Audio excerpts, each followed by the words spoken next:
What's going on, everybody? This is Sean of Raw Select Music, and I am back with another round of recent record pickups. These are all the records that I've ordered recently, including one that I ordered all the way back in August, which finally made its way over to the land of the rising sun. So I'm super happy to have that in my collection. And I don't really have an introduction for you today, so let's just get into some of the records that I bought and some of the records that you can probably look forward to seeing a Raw Select record review in the not too distant future. First up, continuing to expand my library of Japanese hip-hop, we've got Armu 2 and Ryusei, or Lee rather, Asano and Ryusei, Tupac EP. This record, one of the songs on here, I actually did a WordPress post about one of the songs on here already. So if you've been following me on WordPress, I have an ongoing series called Japan's Got Beats, and this happens to have, in my opinion, one of the finest crafted Japanese hip-hop tracks I've heard. I believe the name of the song is Keshi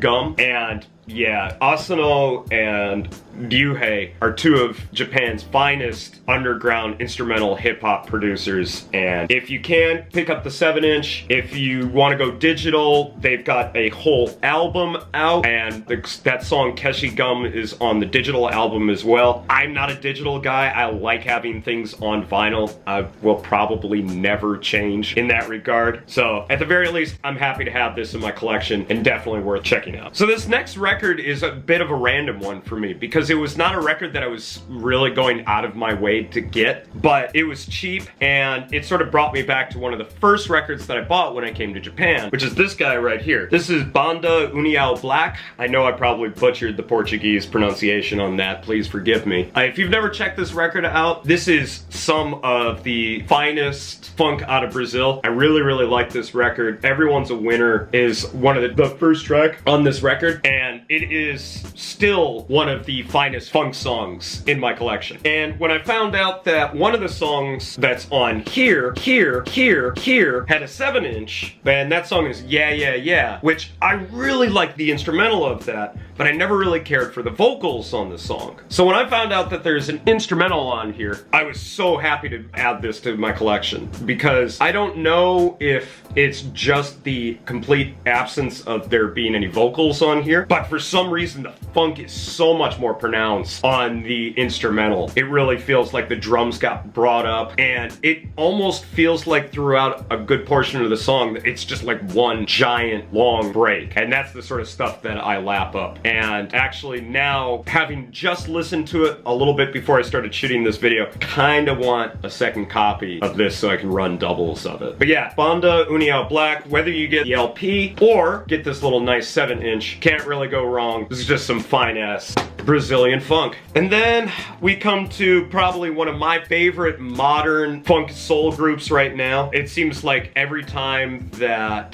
Timian Records puts out a new release, Cold Diamond Mink is the backing band. And sure as shit, this new release, My Baby, with vocals by a California trio, I believe, called The Baby Cuffs. Sure as shit, Cold Diamond Mink's right there to back these guys up. And I mean, it's like every Cold Diamond and Mink song you've ever heard. Hard-ass drums, some nice horns. So really just like really nice, punchy, modern funk. So yeah, another winner from Style Art or Timian Records, depends on who you ask. But yeah, just another solid modern funk record added to the collection. And then speaking of funk, I've been eyeballing this thing for ages and finally went ahead and picked it up. That is the Soul Fire box set from Truth and Soul Records, which I believe, if my record label lore is up to snuff, Truth and Soul Records was what Big Crown Records is now. This is just deep funk paradise. The big one on here was this guy, which I had always had a 12-inch of, but I always preferred to have shit on 7-inch, is this guy, the Detroit Sex Machines, Funky Crawl, Wrap It Together. There's a giant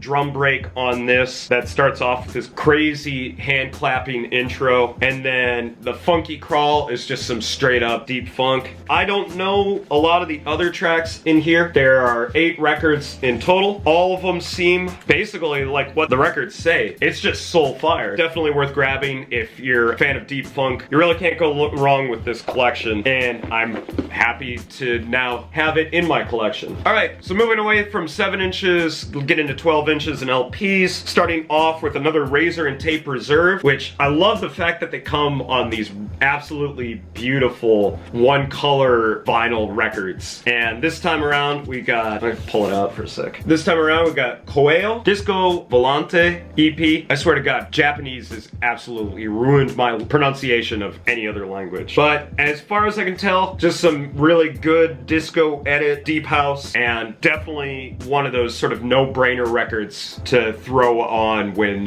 whenever I end up doing a house party. So happy to have this in my collection. The next up, we got the DJ M Trio Cave Art 2, a record I really don't know all that much about. I saw earlier at the beginning of this year, there was this record that kept selling out, and I was really curious about it. And part of the reason that I was really curious about it, the majority of songs on here are covers, and it's not even just like all old songs. There's actually quite a few like Jay Dilla and Madlib and MF Doom songs on here, and I'm really looking forward to giving this guy an in-depth listen. Next up, we got Blue Stab, Everything Is Always a Process. This is a record that I've been looking forward to listening to because I was a fan of Blue Stab's 2015 record. Its name is right there.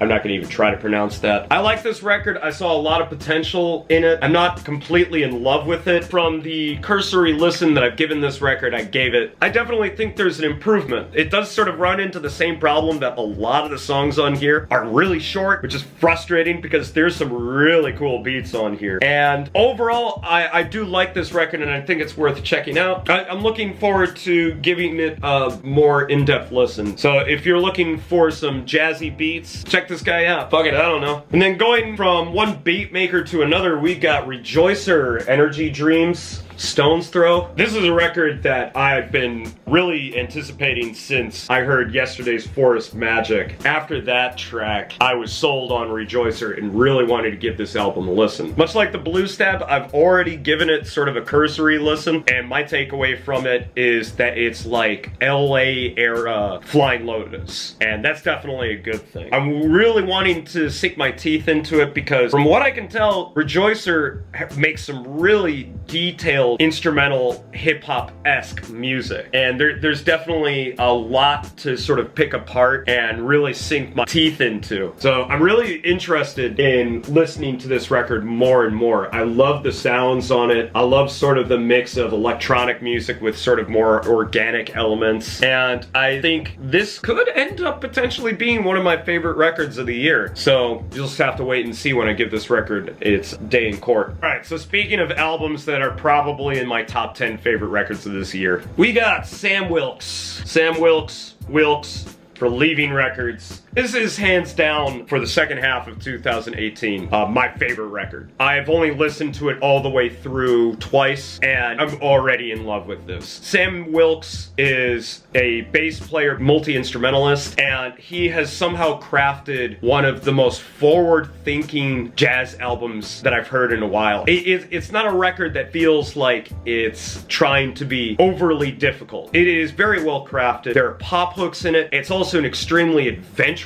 and experimental record, and I love every aspect of it. The long and short of it is, it's sort of electronic ambient jazz album. And if any of those sound interesting to you, check this out. If that doesn't sound interesting to you, check this record out anyways, because this is seriously a contender for my favorite record of 2018. And then last but not least, actually going away from doing new records, I want to talk about a record that I ordered back in August, which finally came after having to deal some difficulties with either the postal service out in the UK or the postal service in Japan. But one of my most sought after records for the longest time was this guy right here. This is Frank Zappa's Hot Rats. Now, I am not the biggest Frank Zappa fan. I've dabbled a little bit. I had the first 3 Mothers of Invention CDs way back in the day, and while I could always from a distance sort of of admire Frank Zappa's brilliance as a composer. Now, the reason that I went with Hot Rats is it seemed like some of Zappa's more straightforward material. It's also some of the funkiest Frank Zappa material I think I've heard, and it's all instrumental save the one song, Willie the Pimp, featuring vocals from Captain Beefheart. And even with the vocals from Captain Beefheart, he fits the tune so incredibly well. And I gotta say, it's a creative record, it's jazzy, it's funky, it's poppy, and I'm just all in all absolutely in love with this record, and I would recommend Hot Rats to anyone who is not a explicit Frank Zappa fan. So that's gonna be it for me today, guys. Thanks as always for watching. If you've listened to any of these records, let me know what you thought about them down in the comments. If you want to check out any of the records that I talked about, I leave musical links in my WordPress and Steemit blogs, so head into the description so you can check these records out for yourself. Please also head over to my Mixcloud. If you like a lot of the music that I talk about, I've been doing Raw Select Radio for a while, which is basically the audio sort of component of this whole Raw Select thing. Head over down to my Mixcloud because that's where I play a lot of the records that I talk about in not only my reviews, but also in these vloggy style, really vloggy style? That's what we're going with? That's what we're going with? These vlog style videos that I do every time that I buy a new batch of records. So yeah, once again, that's gonna be it for me today. Thanks as always for watching, and I will catch you guys in the next video. So until then, peace out!